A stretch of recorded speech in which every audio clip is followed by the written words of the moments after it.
I come out this morning and everything is covered in ash. It's really surreal. I had took a little vacation with my wife and daughter. Just got back yesterday, and we are really gearing up for our fall and winter production, getting things ready to go under Caterpillar tunnels. But I wanted to just comment on these crazy fires we've been having this summer. It's been unbelievable. This is the worst I've ever seen it in my life. The thing that's interesting about it though is that, like, you don't smell it that much. It's like the smoke is just kind of high in the sky. We've had some really badass sunsets and sunrises, that's for sure. But I mean, it has been really smoky. It's actually even affected the solar production on my house. So on sunny days this summer, it's been producing about 70 kilowatts a day, and it's gone down to it's like 56 to 60 on the same day lengths, same like clear sky, but it's hazy because of the smoke. And it's been interesting. It hasn't really affected our farm so much that I can see. It certainly has, in the sense that, I mean, there's ash everywhere, but we wash all of our product anyways. So it hasn't really been a big deal, but it is kind of strange. So anyways, today I'm going to just take you guys on a little bit of a tour of what's happening on the farm right now.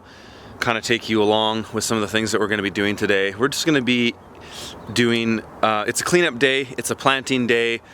I'm recording this on a Wednesday, and you will probably see this on Friday or Thursday or something like that. But yeah, kind of take you guys along with what is going on the farm. So the main hothouse, which is still wide opened, is doing really well. Crops are establishing themselves very well, and I might get more crops in here than I thought I would. My original plan, or my hope, was to have one planting of all quick greens and radishes in here, and then have those out of the ground by the end of September, or no, the end of September, and then get another crop in that would be a crop that'll go into winter. So that will most likely be Salanova lettuce with transplants that will take us to Christmas. But when I look at these beds of radishes, they're already starting to bulb up on the bottom, and that's how you can tell when radishes are almost ready. So when you start to see color right there at the base, usually that's a sign that they're about 2 weeks away, at least around this time of year. And that means I could probably get another crop in here before the crop that's going to be transplanted in here, which is great. So I'll get a lot more production out of this than I thought. Some people have been asking in the videos about, Curtis, what are you going to do about some of the weed pressure that's coming up? And you can actually see little tomatoes germinating. That is the primary weed pressure here.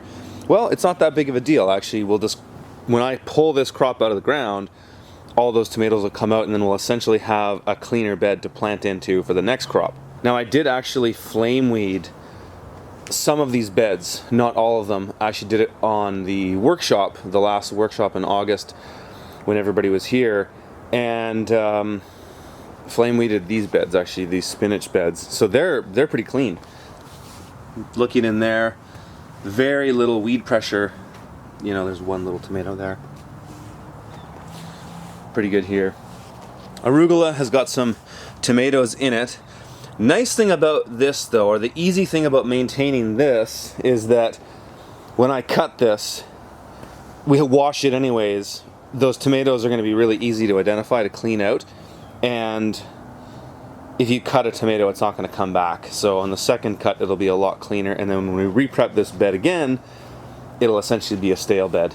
So I always use a lot of terminology that I assume people understand, and I'm often incorrect in that assumption that a lot of you are new viewers watching my channel. So one little tip, if you're new to my channel, is use the search in my channel, and you can search keywords. So when you hear me say stale bed or stale seed bed, put that in the search, and you'll find lots of videos that have that topic tagged in them, or they might be a specific video on the subject. I've done hundreds of videos and I've covered a lot of these topics, so make sure to do that, because you'll find quick answers to your questions, because I do try to answer a good amount of the questions in the comment section, but I can't answer them all, and I don't answer questions that have been asked dozens of times. People say, Curtis, where do you get your seed? Are you organic? These really common questions, I don't answer those anymore because I don't feel that I need to answer the same question hundreds of times. So just use the search in the video and you can find a lot of content there. Over here, my neighbor's plot. These beds, these basil beds will be coming out, and then we'll be putting crops in there that will go into the fall, and we'll be putting a caterpillar tunnel on these 4 beds here. So this bed of basil, that bed of arugula, and then these 2 beds of salanova, that will be 1 caterpillar tunnel, 50 feet long.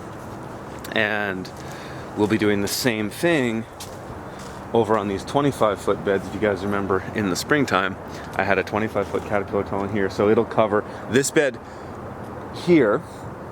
That will be left empty in the winter, to a space between the 2 greenhouses, and then another caterpillar tunnel covering those 4 beds. So in the winter time, or going into fall, I'm going to be putting the caterpillar tunnels to cover 4 beds and not 5. In the spring I had them with 5, but I'm worried about snow load, so I'm going to go with 4 because the tunnel is more straight and narrow, and I think it'll shed snow better. At least that's my theory. We'll see. Some exciting news. I've got a bunch of new gear to try out. I have went ahead and got a bunch of stuff from TerraTech, a company from France, and I'm going to be trying some of their best tools, and I'll keep you guys posted on what I'm going to be doing. I've got a double wheel hoe, so one of my jobs today is going to be to set this thing up, and it's got all kinds of cool implements. And I've got this tine rake that has these little wire fingers that you put over a bed, and it kind of pulls out little germinating weeds. Really excited about that one. Got a few other pieces for that wheel hoe, other implements for it, which is kind of neat. It's kind of like a BCS. You can change the implement on it, so I'm really stoked to try that.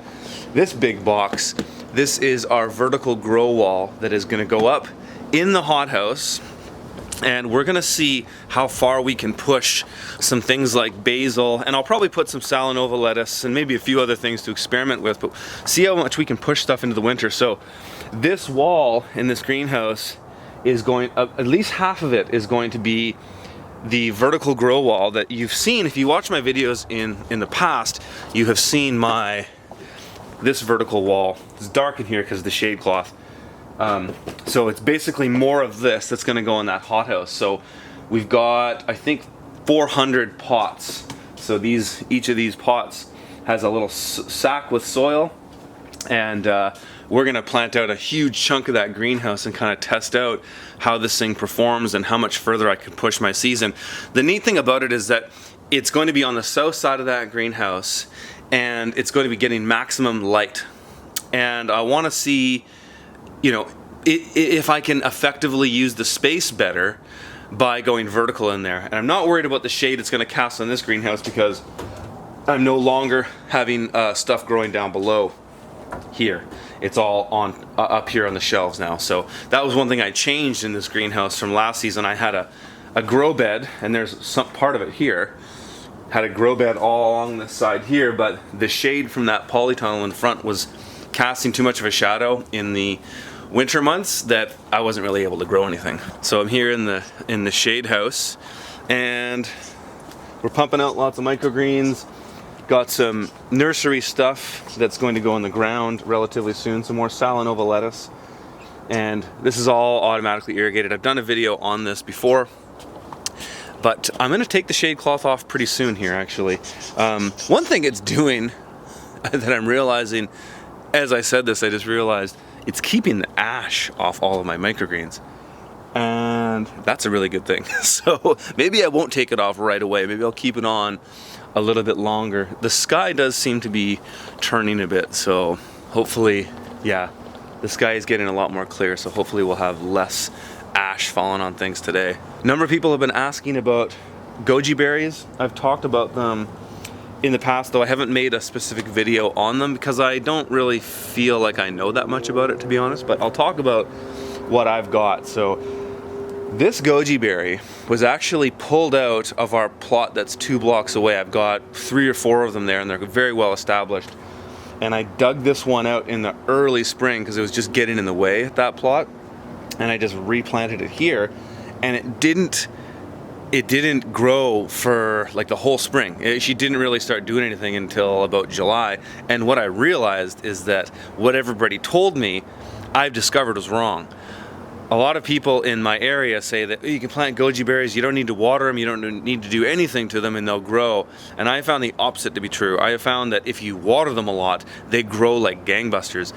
And so I planted this one early spring. It would have been April or maybe even March. And it didn't grow basically all summer.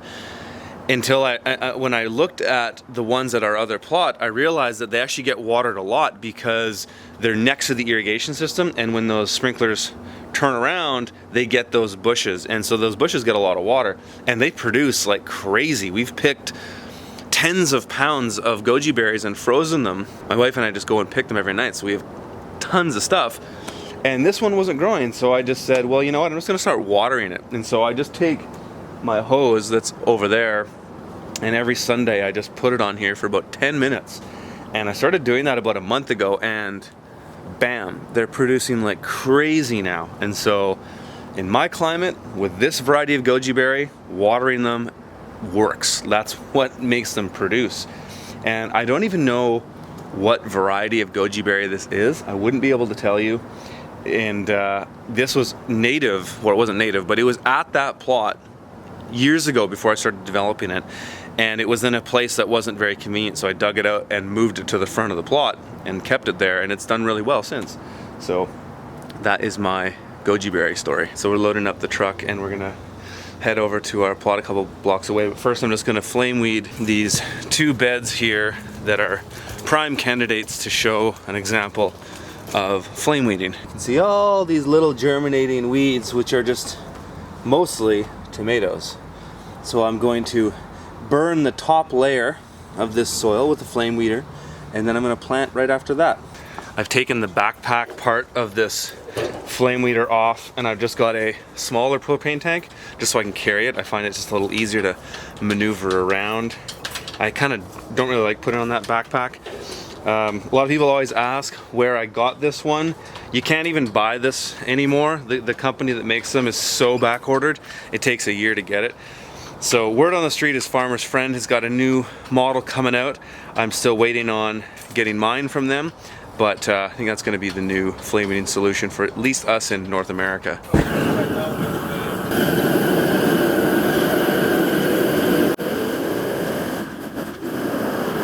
So that's all that's really required with flame weeding, is just passing over the bed quickly. You don't have to burn the soil. All you have to do is just glance over those little germinating weeds, and you don't even have to burn them. They just curl over, and then now you're good. So that is effectively a stale bed, a stale seed bed. Now we're gonna plant directly into that, and we should have our crops come up clean with no weeds. Now that that's flame weeded, I'm going to plant some arugula and turnips in here, put the drip irrigation back, and then we're gonna head to the other plot. There's my arugula seed. I use the YYJ24 roller for the Jang seeder, and that's what's loaded in there. I plant this bed and then that bed with turnips. And these beds should be pretty quick because they are in the greenhouse. They'll come out quicker than they would if they were in the ground.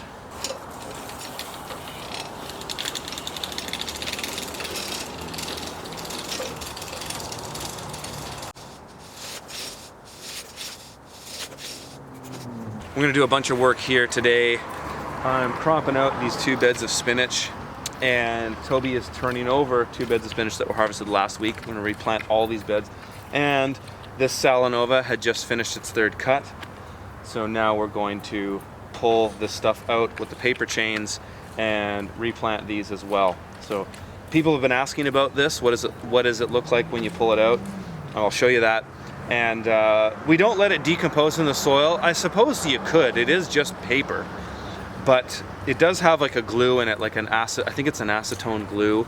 And there are a number of certified organic institutions in the U.S. that approve it for certified organic, so it's more or less benign. But if I'd left the paper chains in there, it would be harder to turn the bed over, so we're just gonna pull it out, basically. So they kind of come out together, the chains.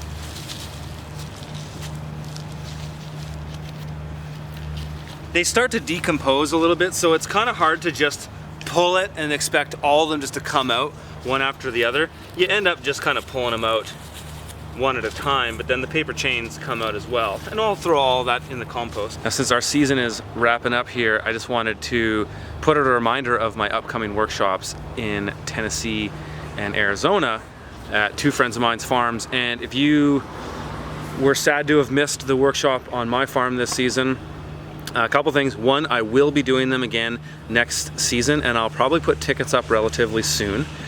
But to come and see me down on these two other farms down in the US is going to be very, very similar to what it will be like on my farm. These farms are not much different than mine, but they're scaled up. They're a lot larger. So Ray Tyler's farm down in Tennessee is a scaled up version of my farm. Ray does a lot of greens, a lot of specialty stuff for restaurants.